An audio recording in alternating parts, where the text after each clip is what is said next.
Hi hello ನಮಸ್ಕಾರ welcome back to my YouTube channel. ಈ ವಿಡಿಯೋದಲ್ಲಿ ಕನ್ನಡದ ನಟಿಯರು ಒಂದು ಚಿತ್ರಕ್ಕೆ ಎಷ್ಟು ಸಂಭಾವನೆ ಪಡೆಯುತ್ತಾರೆ ಎಂದು ಈ ವಿಡಿಯೋದಲ್ಲಿ ನೋಡೋಣ. ನೀವು ಇದೇ ಮೊದಲ ಬಾರಿಗೆ ನಮ್ಮ ಚಾನಲ್ ನೋಡುತ್ತಿದ್ದರೆ ನಮ್ಮ ಚಾನಲನ್ನು ಸಬ್ಸ್ಕ್ರೈಬ್ ಮಾಡಿಕೊಳ್ಳಿ, ಹಾಗೆ ಈ ವಿಡಿಯೋಗೊಂದು ಲೈಕ್ ಮಾಡಿ.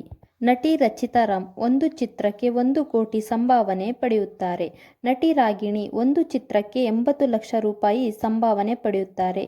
ನಟಿ ಸತ್ತಮಿ ಗೌಡ ಒಂದು ಚಿತ್ರಕ್ಕೆ 45 ಲಕ್ಷ ಸಂಭಾವನೆ ಪಡೆಯುತ್ತಾರೆ.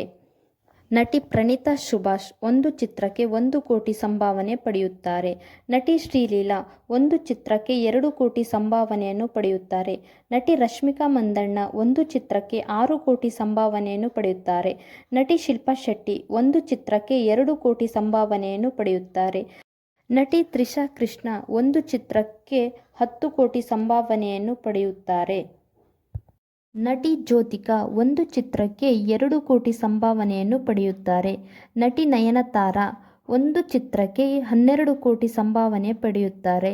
ನಟಿ ಐಶ್ವರ್ಯ ರೈ ಒಂದು ಚಿತ್ರಕ್ಕೆ 10 ಕೋಟಿ ಸಂಭಾವನೆಯನ್ನು ಪಡೆಯುತ್ತಾರೆ. ನಟಿ ಪಾರ್ವತಿ ಮೆನನ್ ಒಂದು ಚಿತ್ರಕ್ಕೆ 1 ಕೋಟಿ ಸಂಭಾವನೆಯನ್ನು ಪಡೆಯುತ್ತಾರೆ.